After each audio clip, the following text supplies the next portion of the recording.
The Wedding, bab 28, penulis Neng Neng. Masa kini. Kenapa sih muka lo tuh kayak baju yang belum disetrika? Kusut melulu, heran gue.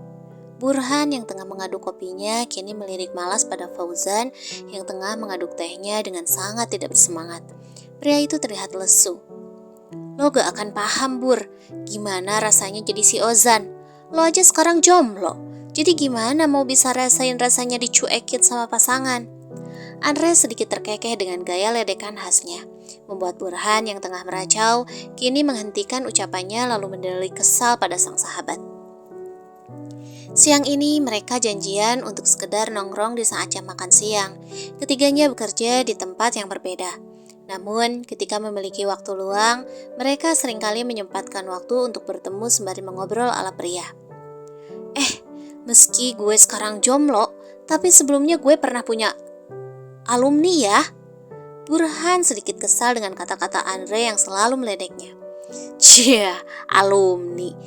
Andre tertawa terbahak mendengar ucapan Burhan yang seperti guyonan.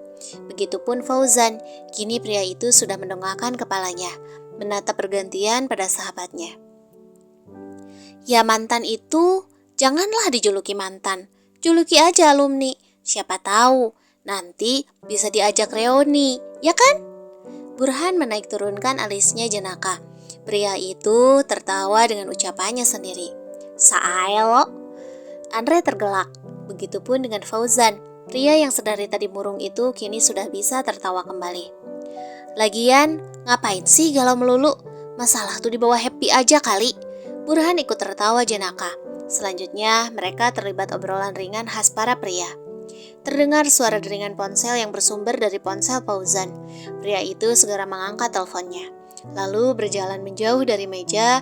Beberapa saat terlihat Fauzan terlibat obrolan serius. Membuat Burhan dan Andre hanya mampu saling lirik dan mengenikkan bahunya pertanda tak mengerti. Tuh muka tadi kusut, kok sekarang jadi tembel lacak aja sih? Burhan menatap penasaran pada Fauzan yang kini sudah duduk di kursinya semula dengan wajah kesal.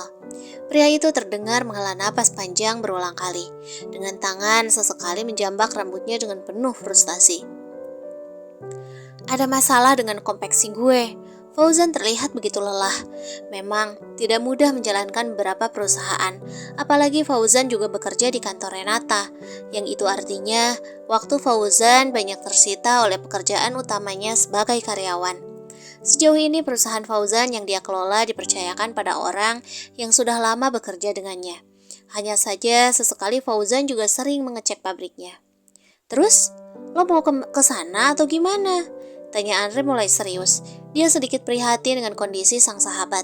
Andre ataupun Burhan tahu persis seperti apa perjuangan Fauzan hanya untuk bisa setara dengan posisi Renata.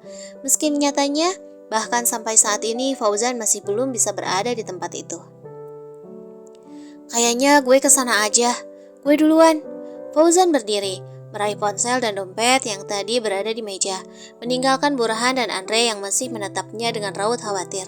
Lalu pria itu melangkahkan kakinya menuju luar kafe, berjalan tergesa menghampiri mobilnya, yang terparkir di parkiran kafe tersebut. Fauzan melajukan mobilnya dengan kecepatan lumayan tinggi. Pria itu sedikit tak sabaran untuk tiba di tempat tujuan. Sementara itu di kantornya, Renata masih berkutat dengan pekerjaannya. Wanita itu melirik pada jam yang kini sudah menunjukkan pukul 5 sore. Biasanya Renata akan memilih lembur jika ada pekerjaan yang tertunda. Namun kini Renata segera berdiri dan membereskan meja. Wanita satu anak itu segera keluar dari ruangannya dan berpamitan pada Emma. Tumben bu, pulang siang. Emma menyahuti kala Renata hampir saja meninggalkan ruangannya. Saya rasa saya merindukan Yasmin, ucapnya asal. Renata terlalu takut untuk mengakui isi hatinya sendiri. Wanita itu selalu ragu dan takut. Ya, saya lupa menyampaikan berita ini, Bu. Emma masih menahan langkah Renata dengan ucapannya. Renata menghentikan kegiatannya yang tengah melangkah lebar, lalu melirik pada sang sekretaris. Berita apa, Em? Renata melirik sekilas. Tadi Pak Fauzan izin mau keluar kota. Katanya ponsel ibu tidak diangkat.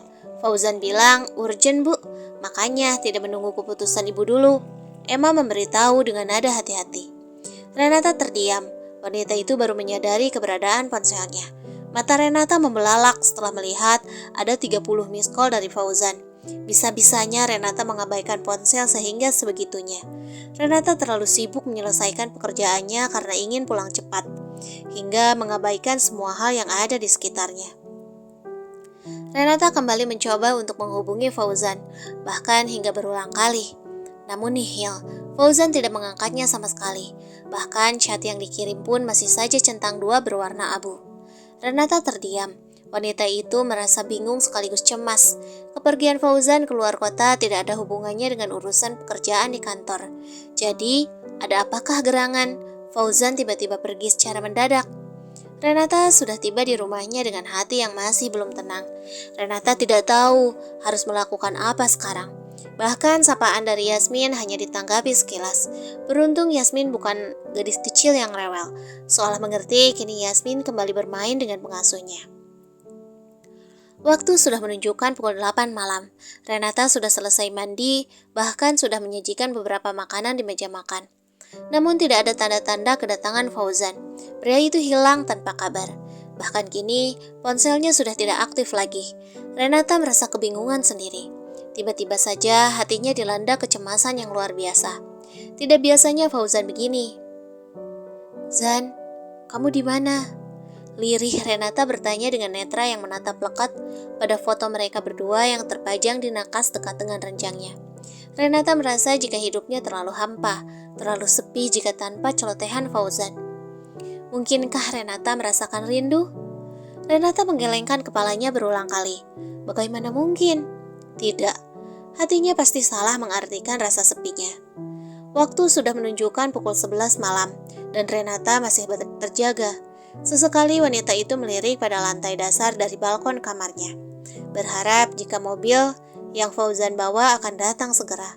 Namun nihil. Yang ada hanya hembusan angin malam yang kini menusuk tubuh Renata yang menggunakan pakaian tidur pendek.